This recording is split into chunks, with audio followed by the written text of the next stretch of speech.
Hurricane Hanna has made landfall on Padre Island, Texas.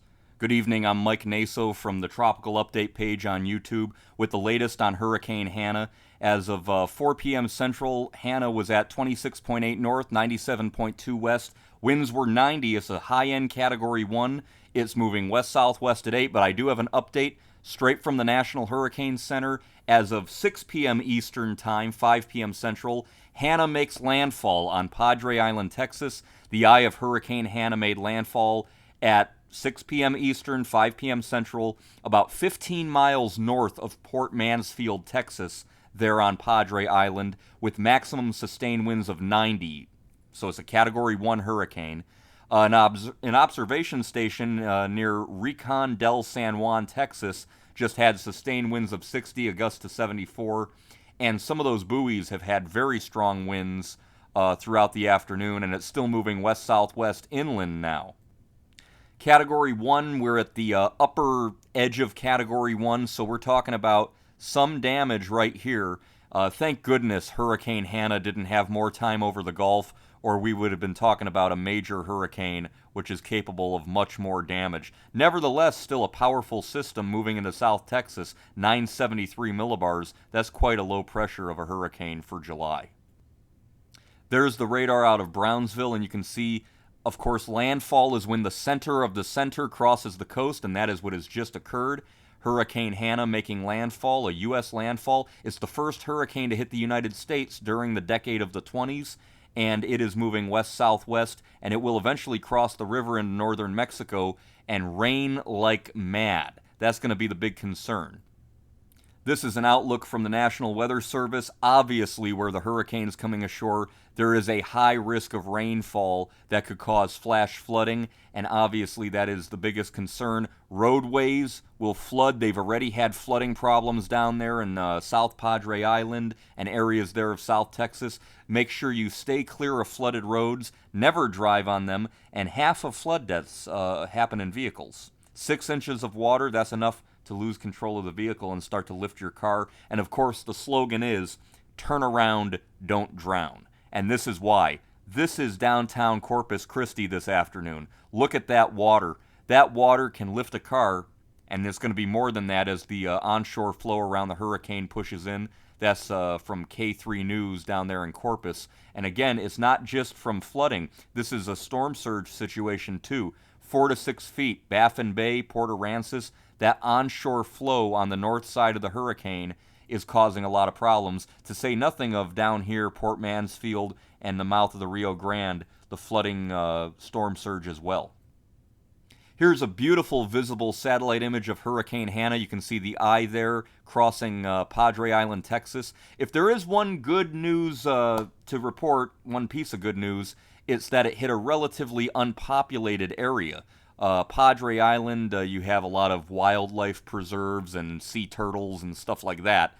Nevertheless, you still have towns like Raymondville, Kingsville, Brownsville, Port Isabel, Port Mansfield, and they're just getting hammered right now. And so even though the actual landfall occurred over a sparse populated area, there are still towns and areas that are being hit hard. So you want to hunker down. If you're watching this update, you have power down there. Make sure you stay away from the water and watch out for severe weather, because with any landfalling hurricane, you can get tornadoes.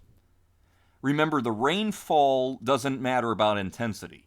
So you could have a weak system rain like crazy. You could have a Category 5 hurricane speed along, barely drop any rain. Remember Andrew in South Florida in 92? That was a Cat 5. It moved so fast it barely rained.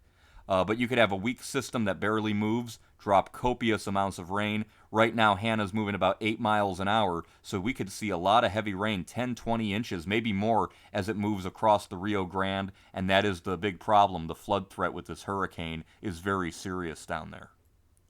Check out the Corpus Christi radar. Watch as the donut eye comes right ashore right about there. Landfall taking place. The eye wall's been pounding areas. Port Mansfield. Right down here, the southern eye wall. A lot of the energy is directed that way, but this has wrapped up pretty good. So it's 90 miles an hour.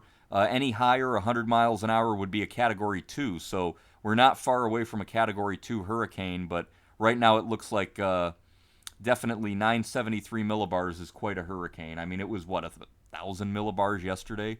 So what a difference a day makes. And thank goodness it didn't have longer over water. We'd be dealing with a major hurricane.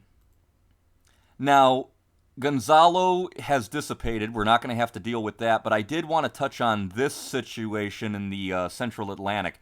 This chance of development is 70% over the next 5 days as a tropical wave, and we could have a problem on our hands in about 5 or 6 days towards the northern islands, the Bahamas, Puerto Rico, and maybe even down the road, the United States. It's a long way out. A lot can change, but right now we have an invest area, and the computer models generally want to take it on a track that's going to cause problems down the road.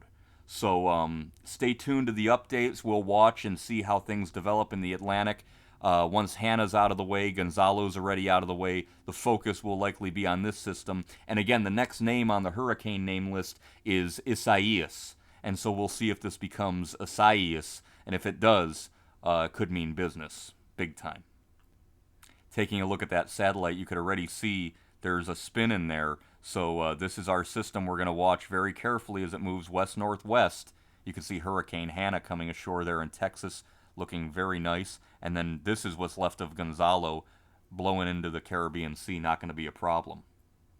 I did want to touch on Hurricane Douglas, still a Category 1 hurricane, 90 miles an hour. Same strength as Hanna, but Hanna's intensifying. This is weakening. It is still expected to get very close or move over the northern part of the state of Hawaii tomorrow and be a hurricane, a Category 1 hurricane, but still a hurricane. And we do have a hurricane warning out for Oahu, which is a rare event. We'll see how close Douglas gets, if it actually makes landfall as a hurricane or a tropical storm, or if it just grazes to the north. Nevertheless, taking a look at the satellite imagery, you can see that the hurricane is weakening, but the big island is starting to show up here on the left side of the screen.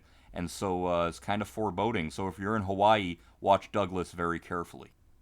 I'm Mike Naso with the latest on the tropics. The Atlantic hurricane season predicted to be one of the most active on record, and we are breaking records and things are heating up, and that's definitely the case with our 90-mile-an-hour hurricane making landfall on Padre Island, Texas tonight.